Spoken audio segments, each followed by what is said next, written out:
কেমন মানুষ তোমাকে এতভাবে বলার চেষ্টা করছে, ভয় পাওয়ানোর চেষ্টা করছে, তুমি ভয় কেন পাচ্ছ না? আর তোমার এই ভয় না পাওয়ার কারণে কি হচ্ছে বলো তো? আরেকটা মানুষ ভয় পাচ্ছে। কেমন আছো তোমরা সবাই? আগে বলো সেটা। আশা করি তোমরা পজিটিভ আছো, ভালো আছো, সুস্থ আছো, আগের থেকে বেটার আছো। কি তাই তো? আগামী দিনগুলো তোমরা খুব ভালো থাকো, তোমাদের যত নেগেটিভিটি আছে, যত কিছু আছে, সেগুলো সব দূর হোক, তোমরা প্রোটেক্টেড থাকো, খুব খুব পজিটিভ তোমাদের সঙ্গে অনেক কিছু ঘটুক, এই প্রার্থনা মহাদেবের চরণে রেখে আজকে রিডিং স্টার্ট করছি। রিডিং স্টার্ট করার আগে দুটো কথা বলে নিই। জানো তোমরা অবশ্যই যে রিডিংটা টাইমলেস, রিডিংটা জেন্ডার স্পেসিফিক নয়, সমস্ত ধরনের সমস্ত জোডিয়াক সাইনের মানুষের জন্য, স্পেশালি নো কন্ট্যাক্ট জোনে যারা আছো তাদের জন্য এই রিডিংটা। আর দ্বিতীয়, যারা আমার থেকে পার্সোনাল রিডিং নিতে চাইছো, সেটা যে কোনো রকম হতে পারে, বাস্তু রিলেটেড রিডিং বা লাভ অ্যাফেয়ার বা অন্য যে কোনো রকম রিডিংয়ের জন্য, বা স্পেল কাস্টিং, হিলিং ইত্যাদি যে কোনো কিছুর জন্য তোমরা যোগাযোগ করতে পারো। দেখবে ভিডিও ডেসক্রিপশন বক্সে দুটো হোয়াটসঅ্যাপ নাম্বার দেওয়া আছে, তার মধ্যে একটা হোয়াটসঅ্যাপ নাম্বার হচ্ছে এইটা 8017358735। এটা তোমাদের সুবিধার জন্যই এরকম করে বানানো হয়েছে, যাতে তোমরা এখান থেকে লিখে নিতে পারো। এই নাম্বারে হোয়াটসঅ্যাপ করে আমার সঙ্গে যোগাযোগ করতে পারো। প্লিজ কল করো না, কল করলে কিন্তু পাবে না, কারণ ফোন আমার সাইলেন্ট থাকে। ঠিক আছে? আচ্ছা চলো রিডিংয়ে ঢুকবো। যেটা বলছিলাম যে তোমাকে রীতিমতো ভয় পাচ্ছে এখন ওরা কারা বলো তো? ওরা সেই শত্রুরা যারা এতদিন তোমাকে বিভিন্নভাবে উত্ত্যক্ত করেছে, তোমাকে কাঁদিয়েছে, কষ্ট দিয়েছে, প্রত্যেকটা স্টেপে স্টেপে তুমি যাতে পাগল হয়ে যাও, তুমি যাতে মানে সুখের মুখ কখনো চোখে দেখতে না পাও, সেই চেষ্টাটাই করে গেছে। কিন্তু সমস্যা হচ্ছে একটা সময় পর্যন্ত হ্যাঁ ওরা সাকসেসফুল ছিল, কারণ একটা সময় পর্যন্ত তুমি যথেষ্ট পরিমাণে ভয় পেতে, তুমি থেমে যেতে, তুমি কোনো একটা কিছু করার চেষ্টা করছো, এবং তখন যখন তোমার উপর কোনো আঘাত করা হতো, তোমার ওই চেষ্টাটা যখন থমকে যেত, তুমিও থমকে দাঁড়িয়ে যেতে বেশ অনেক দিনের জন্য, মানে অনেক মাসের জন্য। তো তখন ওরা অনেক সাকসেস পেয়েছে, এবং তার পরবর্তীতে যখন তোমার ক্ষতি করার চেষ্টা করতো, তখন তারা সেইভাবে ক্ষতি করতে পারতো না। মানে ওরা চেষ্টা করতো যে তুমি 100% বসে যাও, তুমি 100% ড্যামেজ হয়ে যাও, 100 কেন, পারলে পরে 110% ড্যামেজ হয়ে যাও। কিন্তু ওরা দেখতো ওরা যতটা চাইছে ততটা ড্যামেজ তুমি হচ্ছ না। এবার এর পেছনের কারণটা ওরা কখনো বুঝতে পারতো না, কিন্তু তুমি নিজে খুব ভালো মতন জানো যে তুমি হাইলি সাইকিক পার্সন, যেহেতু তোমার ঈশ্বরের প্রতি প্রচণ্ড ভক্তি রয়েছে, সেই ঈশ্বর যে রূপেই হোক না কেন। আমি এখানে কোনো হিন্দু, মুসলিম, শিখ, কোরআন, এই খ্রিস্টান, এদের আমি কাউকে আলাদা করছি না, কোনো ধর্ম অনুযায়ী আলাদা করছি না, সবার ক্ষেত্রেই বলছি, ইউনিভার্স বা ঈশ্বর বা গড যাই বলি না কেন, তিনি তোমাকে সব সময় প্রোটেক্ট করে যাচ্ছেন। এবার যে সময়টা তোমাকে আঘাত করতে পেরেছেন, ডিরেক্টলি তোমাকে থামিয়ে দিতে পেরেছেন, সেই সময় সবচেয়ে বড় সমস্যাটা যেটা হতো, তোমার জিনিস নিয়ে ডিরেক্ট ওরা কাজগুলো করতে পারতো। হ্যাঁ এখনও যে ওরা কাজ করছে না আমি সেটা বলবো না, কিন্তু কথাটা হচ্ছে এখন তোমার ব্যাপারটা এরকম, যেটা আমি প্রায়ই বলি কথাটা, যে দেওয়ালে তোমার পিঠ ঠেকে গেছে। এবার দেওয়ালে পিঠ ঠেকে গেলে যেটা হয় যে ঠিক আছে চলো শেষ লড়াটা লড়বো, ঠিক আছে চলো যা বলার বলছে, যা করার করছে, আমার যেটা মনে হচ্ছে আমি সেটা বলবো, আমি সেভাবে করব, তাতে যা হয় হবে। মানে একটা লড়াকু মেন্টালিটি চলে এসছে, এবং অনেকটা না নির্ভীক বা সাহসী যে মনোভাবটা হয়, সেই মনোভাবটাও চলে এসছে। যার জন্য ব্যাপারটা হয়েছে কি, যে এরা তোমাকে কোনোভাবেই না থামাতে পারছে না। এরা দেখছে যে তোমার জন্য এত কিছু বাধা ক্রিয়েট করছে, বাট তুমি থামছো না। মানে তোমার ব্যাপারটা কি হয়ে গেছে, যে আমি শেষ দেখে থামবো, মানে হয় আমি বাঁচবো না হয় আমি মরবো, এরকম একটা ব্যাপার। কিন্তু তোমার মধ্যে এটা কখনো না যে হয় আমি মরবো নাহলে মারবো, এরকম একটা ব্যাপার নয়, কিন্তু হয় আমি বাঁচবো না হলে আমি মরবো, লাস্ট পর্যন্ত আমি যুদ্ধটা করব, এরকম একটা লড়াকু মনোবৃত্তি। আর যে মনোবৃত্তিতে তোমাকে 110% সাহায্য করছে তোমার ঈশ্বর, সে আল্লাহ হোক, কৃষ্ণ হোক, মহাদেব হোক, যেই হোক না কেন, তিনি তোমাকে সাহায্য করছেন, যার জন্য ওরা কিছুতেই কোনোভাবে মানে বুঝে উঠতে পারছে না যে তোমাকে ওরা কি করে থামাবে। তোমাদের বাড়িতে আমি এখানে যে জিনিসগুলো পাচ্ছি, যাদের সঙ্গে এই রিডিং প্রচণ্ডভাবে ম্যাচ করবে তাদের ক্ষেত্রে বাড়িতে হয় ইলেকট্রনিক্স জিনিস খুব নষ্ট হচ্ছে, যেমন ধরো লাইট হতে পারে, বা তোমার মানে কোনো হয় না ওই ব্লুটুথ যে ইনস্ট্রুমেন্টগুলো থাকে, ব্লুটুথ দিয়ে জোড়া লাগিয়ে যেগুলো মিউজিকের শোনার জন্য যেগুলো ব্যবহার করা হয়, সাউন্ড বক্স, ওই সমস্ত জিনিসগুলো নষ্ট হচ্ছে, মানে ইলেকট্রনিক্স কোনো না কোনো জিনিস খুব নষ্ট হচ্ছে, মোবাইল নষ্ট হচ্ছে এরকম। বা আরেকটা জিনিস হতে পারে, সেটা হচ্ছে তোমাদের ঘরের যে ঘড়ি আছে সেই ঘড়ি হয় ফাস্ট হয়ে যাচ্ছে তাহলে স্লো হয়ে যাচ্ছে, মানে কোনোভাবেই অ্যাকচুয়াল টাইমটা বেশি দিন দেখাচ্ছে না। তুমি ঠিক করে দিলে ঘড়ি, কিন্তু আবার হয় ফাস্ট হচ্ছে নাহলে স্লো হয়ে যাচ্ছে, এরকম জিনিসে প্রচুর ভোগান্তি হচ্ছে। বা এরকমও পাচ্ছি কারোর বাড়িতে অ্যাকোয়ারিয়াম আছে, মাছগুলো ঠিক মতো থাকছে না, এরকম ধরনের সমস্যা হচ্ছে, বা গাছ ঠিক মতন বাড়ছে না। তো মানে যেগুলো প্রাণবন্ত থাকার কথা, যেগুলো অনুযায়ী আমাদের ডিরেকশন দেখানো হয়, যেমন সময়, মানে সময় বলতে আমি বলতে চাই যে ঘড়ির ক্ষেত্রে কি হয় না, ঘড়ি যদি অত্যাধিক ফাস্ট হয়ে যায়, তার মানে তোমার যে রেশিওতে তোমার চলা উচিত তার থেকে তোমাকে ফাস্ট চলানোর জন্য একটা চেষ্টা করা হচ্ছে, বা তোমাকে স্লো চলানোর চেষ্টা করা হচ্ছে, তখন ঘড়ি স্লো নির্দেশ করবে। ঠিক আছে, আবার হতে পারে তোমার বাড়িতে এরকমও হতে পারে যে একটা ঘড়ি ফাস্ট তো একটা ঘড়ি স্লো চলছে, মানে তো ভীষণভাবে একটা মানে এমন একটা তান্ত্রিক মৌলবিদ্যে এমনই কোনো একটা কাজ করানো হয়েছে, কোনো কিছু পুড়িয়ে, যে যার জন্য পুরো ব্যালেন্সটাই বিগড়ে বসে আছে। ঠিক আছে, এগুলো কিন্তু বোঝার কিছু কিছু উপায় তোমার সামনে আছে, যাদের সঙ্গে আজকে রিডিংটা প্রচণ্ডভাবে রেজোনেট করছে তাদের ক্ষেত্রে বলছি। কিন্তু তবুও তোমাদেরকে ভয় পাচ্ছে, বিকজ ওরা যেটা করতে চাইছে, মানে ওরা যেটা করতে চাইছে না তোমার জন্য, সেটা প্রচণ্ড ব্যাপক আকারে ব্লক করতে চাইছে। যেখানে তোমার জন্য একটাও কোনো এভিনিউ খোলা থাকবে না, যে এভিনিউটা ধরে তুমি এগোতে পারবে। মানে ধরো ওরা তোমার সঙ্গে যখন কম্প্যারিজন করে, হ্যাঁ, তখন সবসময় শুধু এটাই বের করার চেষ্টা করে তোমার কোনটা ভালো যেটা ওদের নেই। এবং তোমার ওই ভালোটা যাতে ওদের কাছে যায়, এনার্জিটা যাতে ওরা শিফট করাতে পারে, তোমার এনার্জিটা যাতে ওরা পুরোটা নিতে পারে, তার জন্য কিন্তু ওদের পুরো চেষ্টাটা থাকে। ঠিক আছে, ওরা ভীষণভাবে কাজ করায় এনার্জি ড্র্যাগ করার জন্য, ওরা ভীষণভাবে কাজ করায় কোনোভাবে তোমার থেকে স্কুইজ করে কিছু বের করার জন্য। আমি এখানে আজকে যেটা পেয়েছি সেটা হচ্ছে, যার জন্য আমাকে এত রাত্রেবেলা, রাত্রি 12টা বেজে গেছে, এখন আমাকে বসে এই ভিডিওটা করতে হচ্ছে, বাট ভিডিওটা আপলোড হবে পরে, এখন মানে যথোপযুক্ত সময় নয়, যদিও এটা টাইমলেস ভিডিও, তবুও মানে এখন কারোর জন্যই এটা উপযুক্ত নয়, কিন্তু দেখানো হয়েছে।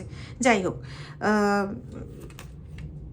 সেটা হচ্ছে যে কোনো মৃত মানুষের কিছু জিনিস দিয়ে ক্রিয়া করা হয়েছে, এবং সেই মৃত মানুষটা বেশিরভাগ ক্ষেত্রে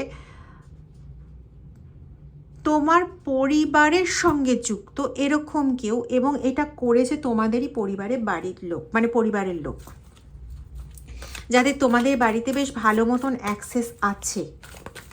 এরকমও হতে পারে যে কারোর এটা আগের থেকে নেওয়া ছিল কাপড়টা, তিনি চলে যাওয়ার পরে তার সেই কাপড়টাকে ব্যবহার করা হয়েছে, এরকম ধরনেরও কিন্তু আমি পেয়েছি। ঠিক আছে, বিশেষ করে কয়েকটা কালার পেয়েছি, যেমন হচ্ছে সবুজ রং, কিন্তু কীরকম সবুজ বলো তো, মানে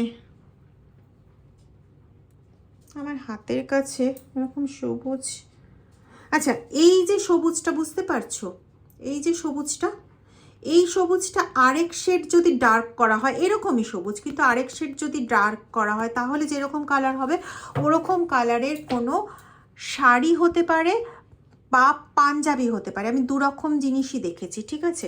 আরেকটা এরকম টাইপের মধ্যে একটা পিঙ্ক শেড, সেই শেডের কোনো পাঞ্জাবি বা কোনো গামছা এরকম ধরনের কিছু ইউজ করা হয়েছে, ঠিক আছে। ওটা যার ছিল তিনি এখন সম্ভবত নেই পৃথিবীতে, বা থাকলেও অসুস্থ, ঠিক আছে।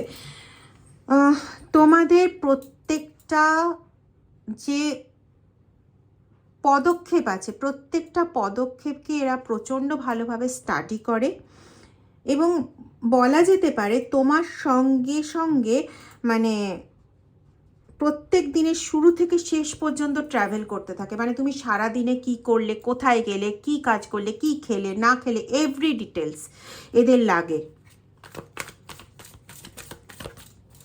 কেন লাগে আশা করি আর আলাদা করে বলতে হবে না, যাতে ওদের কাজ করতে সুবিধে হয়। মুখোশের আড়ালে থেকে এরা তোমাদের সম্পর্কে সমস্ত খবরাখবরগুলো কিন্তু জোগাড় করে। এবং কাদের কাছ থেকে জোগাড় করে সেই হিসেবে আমি পেয়েছি যে তোমাদের বাড়ির লোকেদের কাছ থেকে, যারা খুব সরলভাবে অনেক কিছু বলে দেয় তাদের থেকে, বা তুমি যে সমস্ত দোকানে যাও সেখান থেকে। তোমার ফোন নাম্বারকেও মোটামুটিভাবে হ্যাক ঠিক বলবো না,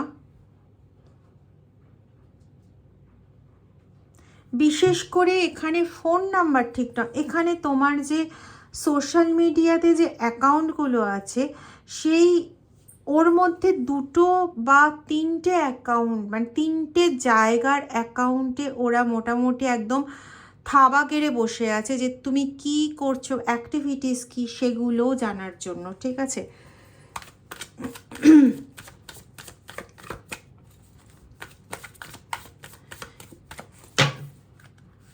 তোমার ওপর এমন একটা ক্রিয়া ওরা করেছিল যাতে তোমাকে মোটামুটি সাইলেন্স জোনে পাঠিয়ে দিতে চেয়েছিল। আশা করি বুঝতে পারছো আমি কি বলতে চাইছি। তোমার ওপর দিয়ে যেরকমভাবে জিনিসটা গেছে সেটা হচ্ছে তুমি হঠাৎ করেই এই কয়েক বছরের মধ্যে বা কয়েক মাসের মধ্যে, কারো ক্ষেত্রে পাচ্ছি যে 3 থেকে 4 মাসের মধ্যে, আর কারো ক্ষেত্রে পাচ্ছি 6-7 বছর এরকম ধরে বা এর মধ্যে এমন মারাত্মকভাবে অসুস্থ হয়েছিলে, কিন্তু তোমার সে অসুস্থ হওয়ার কথা ছিল না, কারণ তুমি সেরকমই সিকিউরিটি নিয়েছিলে, তুমি সমস্ত কিছু নিয়েছিলে। আমার খুব ভীষণভাবে এটা করোনার টাইমের পিরিয়ডের কথা আসছে, যখন তোমার ওটা হওয়ারই কথা না, কারণ তুমি প্রচণ্ড প্রিকশনের মধ্যে ছিলে, এবং ওরকমভাবে মানে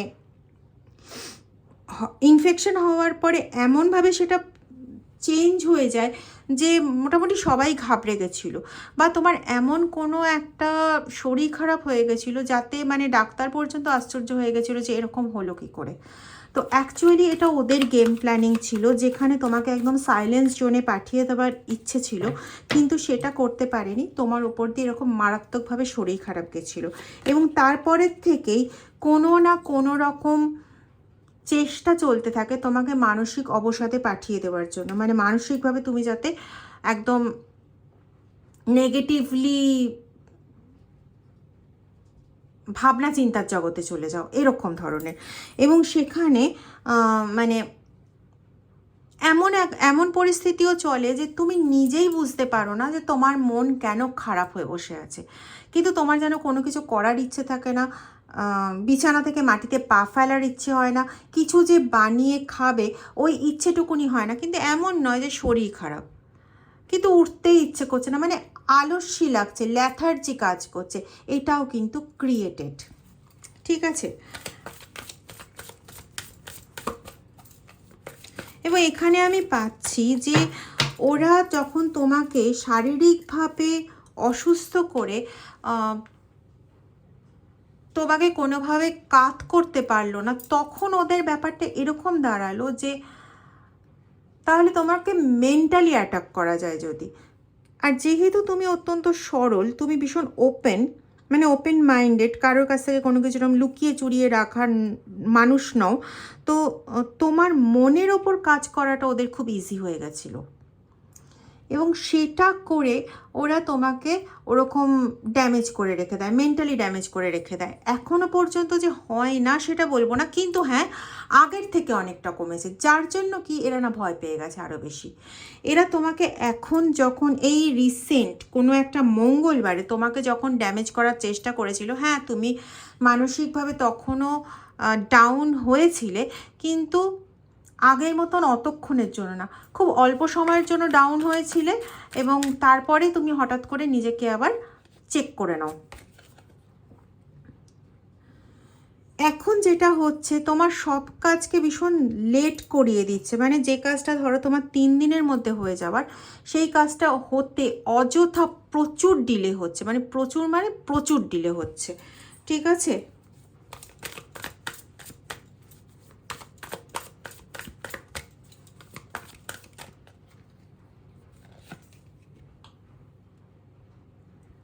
তুমি অনেক ম্যাচিওরলি সব কিছু হ্যান্ডেল করছো, অনেক ম্যাচিওরলি।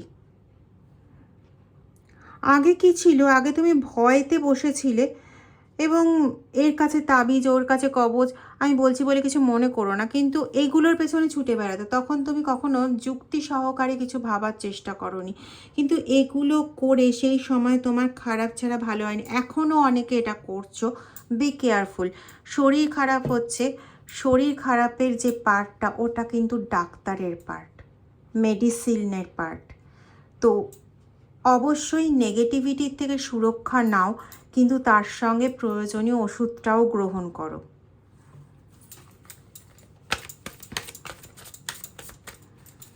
আমি মানছি নেগেটিভিটি থেকে সুরক্ষা প্রয়োজন, তার মানে এটা নয় যে আমি মেডিসিন নেব না, এটা কিন্তু অনেকে ভুল করছো, এতে নিজে ক্লান্ত হয়ে যাবে। দেখো, কোনো একটা মানুষ বারবার যদি ধরো আমার এখানে বারবার করে কেটে যাচ্ছে, বারবার করে কেটে যাচ্ছে, কাটা জায়গার ওপর কেটে যাচ্ছে, কাটা জায়গার ওপর কেটে যাচ্ছে, আমি মানছি যে ওই কাটাটা আমি ঘটাচ্ছি না, ওটা কোনোভাবে অন্য কারোর দ্বারা ঘটছে, এই পর্যন্ত ঠিক আছে, কিন্তু ওই যে কাটা জায়গার ওপর বারবার কেটে যাচ্ছে, জায়গাটা ইনফেক্টেড হবে না? জায়গাটা কাটতে কাটতে জায়গাটা ক্ষতটা গভীর হবে না? তাহলে প্রয়োজন যদি পড়ে তাহলে স্টিচ করার প্রয়োজন পড়বে না, বা এখানে ওষুধ দেওয়ার প্রয়োজন পড়বে না? মানছি আঘাতটা নেগেটিভলি হয়েছে, কিন্তু নেগেটিভ আঘাতটাকে সরাতে হবে, কিন্তু তার মানে এখানে শুশ্রূষা করতে হবে না সেটা কিন্তু নয়। তোমরা কিন্তু এই ভুলটা করছো। তোমাদের হয়তো কেউ বোঝাচ্ছেন যে ওই নেগেটিভিটি কাটালেই তোমার শরীর পুরোপুরি সুস্থ হয়ে যাবে, কিন্তু এখনও কি তাই হয়েছে? যারা এখনও পর্যন্ত ডাক্তারের কাছে যাওনি তাদের উদ্দেশ্যে বলছি, প্লিজ এই ভুলটা করো না, নিজের পায়ে কখনো না নিজে কুড়ুল মেনো না, যুক্তি সহকারে সব কিছু বোঝো। হ্যাঁ নেগেটিভিটির অস্তিত্ব থাকে, সব কিছু যুক্তি দিয়ে ব্যাখ্যা করা যায় না, এমন জিনিসের অস্তিত্বও থাকে, কিন্তু যেটা যুক্তি দিয়ে ব্যাখ্যা করা যায় না তার মধ্যেও কিন্তু যুক্তি থাকে। বলি আমি আমারই রিসেন্ট কিছুদিন আগের আমি একটা উদাহরণ বলছি। আমি কিছু স্পেল অ্যাক্টিভিটি করেছিলাম, এবং একসঙ্গে আমার অনেকগুলো স্পেল অ্যাক্টিভিটি ছিল, এবং তার মধ্যে 3টে কেস ছিল যেগুলো খুব বেশি মাত্রায় মানে টেনশন দেওয়ার মতন জায়গায় ছিল। ঠিক আছে, তো এর আগেও তোমাদের কোনো ভিডিওতে বলেছি, বা তোমরা এমনিতেও জানো অনেকেই, বিকজ তোমরা অনেকেই হাইলি সাইকিক পার্সন এখানে যারা ভিডিও দেখছো, তোমরা জানো যে কারোর কোনো নেগেটিভিটি সরাতে গেলে সেই নেগেটিভিটি কিছুটা পোর্শন নিজের ওপর আসে, জানো এটা? তো কিছুদিন আগেই এটা হয়েছে, কয়েকটা দিন আগে আমার অনেকগুলো কাজ ছিল, করার পরে আমার মধ্যে কোনো এনার্জি কাজ করছিল না। ঠিক আছে, তো দেখবে আমি মাঝখানে কোনো শর্ট দিতে পারিনি বেশ অনেক দিন আগে, যদিও অনেকগুলো দিন আগে, মানে তোমরা যখন এই ভিডিওটা পাবে তার থেকে অনেকগুলো দিন আগে, কিন্তু আমি বলছি এই মান্থটা ছিল মে মাস। ঠিক আছে, মে মাসের প্রথম দিকে বা কিছুদিন আগে, আমার এখনকার অনুযায়ী কিছুদিন আগে, আজকে তারিখটা হচ্ছে তোমার 29শে মে, তো তোমার হচ্ছে বোধহয় সম্ভবত 14-15 তারিখ বা ওরকমের দিকে আমি অনেক দিন শর্ট দিতে পারিনি। ছোট ছোট যে ভিডিওগুলো 3-4 দিন, ওই সময়ের ঘটনা এটা, যে আমি এতগুলো পরপর কাজ করেছি যে আমার নিজের এনার্জি খুব লো ছিল। যেহেতু বড় রিডিং আগে উনি করিয়ে রাখেন মহাদেব, তো বড় রিডিং চলে গেছে, ছোট রিডিং যায়নি। কিন্তু গল্পটা হচ্ছে, আমি কি করে বুঝলাম যে আমার মধ্যে অত্যাধিক নেগেটিভিটি ঢুকেছে, সেটা হচ্ছে আমি যখন গান করতে গেলাম, তো আমি নিজে যখন করছি ইটস ওকে, কিন্তু আমি যখন আমার গুরুর সামনে গান করতে যাচ্ছি তখন দেখছি অযথা অকারণে আমার হঠাৎ করে শ্বাসকষ্ট শুরু হয়ে যাচ্ছে এবং আমি গানটা স্যারের সামনে ঠিকমতো করতে পারছি না। আমার একটা হঠাৎ করে একটা হলো যে এটা কেন হবে। দেখো, এটা কিন্তু কোনো ব্যাখ্যা নেই। কোনো ব্যাখ্যা আছে কি, যে আমি যখন স্যারের সামনে গান করতে বসছি তখন এই জিনিসটা হচ্ছে, কিন্তু তার আগে পরেই আমি গানটা করলাম, তাতে কিন্তু কোনো কিছু হলো না। তাহলে এইটার কোনো ব্যাখ্যা নেই, যুক্তি নেই। কিন্তু এর মধ্যেও যুক্তি আছে, এটা যে পরপর 2 সপ্তাহে সেম কেস হলো, তখন আমি বুঝলাম এটা নেগেটিভিটির ব্যাপার। হিল করা শুরু করলাম, কিছু করার তো নেই। তারপরে জিনিসটা আমার বোধগম্য হলো, কোথার থেকে এসছে, কী বৃত্তান্ত। তো এইরকম ব্যাপারগুলোর কথা বলছি, এবং তার জন্য যেটুকুনি ওষুধ নেওয়ার প্রয়োজন হলো সেটাও আমি নেব। কিন্তু আমি তোমাকে এটাই বলতে চাইছি যে অনেক কিছু তুমি যুক্তি দিয়ে ব্যাখ্যা করতে পারবে না, কিন্তু যুক্তি দিয়ে না ব্যাখ্যা করতে পারলেও এগুলো এমনভাবেই তোমার সঙ্গে হচ্ছে যে সেইটার পেছনে একটা যুক্তি থাকবে, যে এটা এরকমভাবে কেন হচ্ছে, যেখানে ব্যাখ্যা নেই সেখানে অবশ্যই নেগেটিভিটি বা ব্ল্যাক ম্যাজিক অ্যাক্টিভিটি থাকতেই পারে, তখন সেটা খুঁজতে পারি। কিন্তু তাই বলে যেটা শরীরের ওপর ঘটে গেছে সেটাকে আমি বাদ দিতে পারি না, তাই না? তো এটাই বলতে চাইছি যে এই ভুলটা করো না প্লিজ, যারা এটা করছো তারা এটা প্লিজ করো না। তোমাদের অনেকেরই গ্যাস্ট্রাইটিসের প্রবলেম খুব হচ্ছে, যেটা আমি পাচ্ছি, আর পায়ে ব্যথার একটা সমস্যা হচ্ছে, কোমরে ব্যথার সমস্যা হচ্ছে, ঘাড় নাড়াতে গেলে মাঝে মাঝেই মনে হচ্ছে ঘাড়টা যেন ভারী ভারী লাগছে। জানি না কার ক্ষেত্রে হচ্ছে, আমি অন্য কিছু বলতে যাচ্ছিলাম কিন্তু এটাই বেরোলো। অবশ্যই তোমাদের মধ্যে কারোর তো এটা হচ্ছে। আচ্ছা, 7 নাম্বারটা তোমাদের জন্য খুব ইম্পর্টেন্ট। কোনোভাবে তোমরা 777 বা 77-এর কম্বিনেশন তোমরা পাচ্ছ, কোনো মোবাইল নাম্বারের মধ্যে হোক কি যে কোনো জায়গায় হোক, 7টা তোমরা পাচ্ছ। তো তোমাদের জন্য এটাও খুব একটা উল্লেখযোগ্য জায়গা, যে তোমার স্পিরিচুয়াল এনার্জিকে কিন্তু কনজিউম করার চেষ্টা চলছে, কারণ ওরা প্রভূত পরিমাণে ভয় পেয়েছে। এখন ওরা চাইছে যে তোমার পজিটিভিটিটা যদি একটু কমানো যায়, তাহলে যদি তোমাকে দমানো যায়। কিন্তু ওই জায়গায় হাত দেওয়া কারোর পক্ষে সম্ভব না, তাই না? মানে ওই জায়গায় হাত দিতে গেলে স্বয়ং ঈশ্বরের জায়গায় হাত দিতে হয়। এবার ওটার চেষ্টা করে ওরা আরও নিজেদের জন্য নেগেটিভ এন্টিটি ডেকে আনছে, বেশি ভালো কথা, সেটা ওদের ব্যাপার। ওরা কিভাবে নিজেদের জীবনে ব্যাকফায়ারিং ডাকবে সেটা সম্পূর্ণ ওদের ব্যাপার। কিন্তু এটাতে তোমার ভয় পাওয়ার কিছু নেই, কারণ যখন দেখো এই যে স্পিরিচুয়াল এনার্জিটাকে গ্র্যাব করার যে চেষ্টা করে, এটা তখন সাকসেসফুল হয় ওরা যখন ঈশ্বরও দেখেন যে তোমার কতটা ভক্তি, কতটা বিশ্বাস, কতটা কি আছে। তিনিও যখন চুপচাপ দাঁড়িয়ে সবটা দেখছেন, তখন তোমার স্পিরিচুয়াল এনার্জি কালেক্ট করতে চাইলে তারা কালেক্ট করতে পারে কিছু ক্ষেত্রে আবার প্রারব্ধ কিছু থাকে যার জন্য কালেক্ট করতে পারে, ইত্যাদি ইত্যাদি। কিন্তু এই সময় কালেক্ট করতে পারবে না, তার কারণ ঈশ্বর তোমাকে পুরো ঘিরে রেখেছে, বেঁধে রেখেছে তোমাকে পুরো। তোমার মধ্যে সেই ম্যাচিউরিটিটা, সেই কনসাসনেস সেটা প্রোভাইড করেছে, এবং দেখো এখানেই বেরিয়ে যাচ্ছে যে পুরো একটা বলয় তৈরি করে রেখেছে তোমার চারপাশে।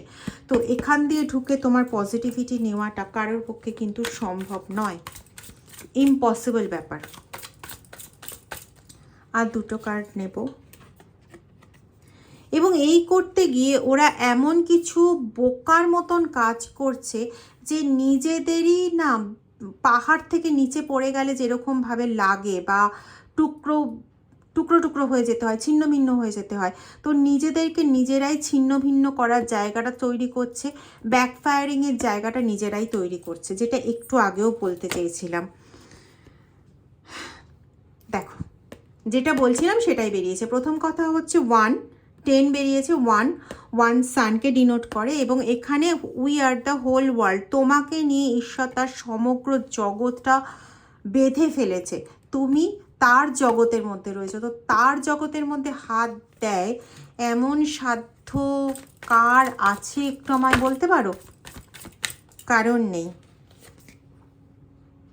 ওদের এবার পুরোপুরি একাকী হতে হবে, এবং একা হয়ে ওদের এই যাত্রাপথে যা করেছে তার ফলাফলটা ওদের একাই ভোগ করতে হবে। এই জায়গায় ওদের সাপোর্ট করার মতন ওরা বোধহয় আর কাউকেই পেয়ে উঠবে না। বোধহয় কেন, অ্যাবসলিউটলি কারেক্ট, তো ও বলার জন্য ওরকমভাবে একটু বললাম। একবার একটু দেখে নেব তোমাদের জন্য ইউনিভার্স কি মেসেজ দিচ্ছে। আচ্ছা, খুব তাড়াতাড়ি আমি একটা ফেসবুক চ্যানেল ক্রিয়েট করব ভাবছি এখনো ভাবছি। হ্যাঁ, জানি না, হয়তো করে ফেলবো তোমাদের এই ভিডিও আসার আগে, যেখানে প্রত্যেক দিনের ডেলি গাইডেন্স আপলোড করব। দেখে নেব তোমার জন্য কি গাইডেন্স রয়েছে আগামী 7 দিনের জন্য। Day of achievement. আচ্ছা, আগামী 7 দিনে you will have sufficient funds to spend and enjoy comfort. Achievements and success will be there. Celebrate your success.